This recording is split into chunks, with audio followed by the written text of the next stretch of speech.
四輪で走ったような跡があるね。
完全に道が欠落してる。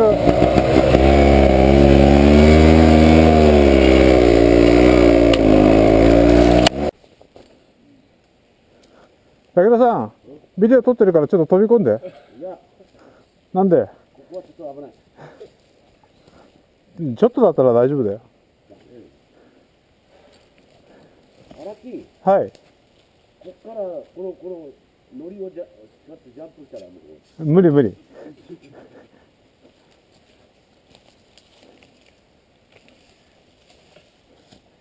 本当にお見事ってぐらい崩れてるんで、まさかここんな崩れるとは思わなかった。木は心配したけど、崩れてるとは思わなかった。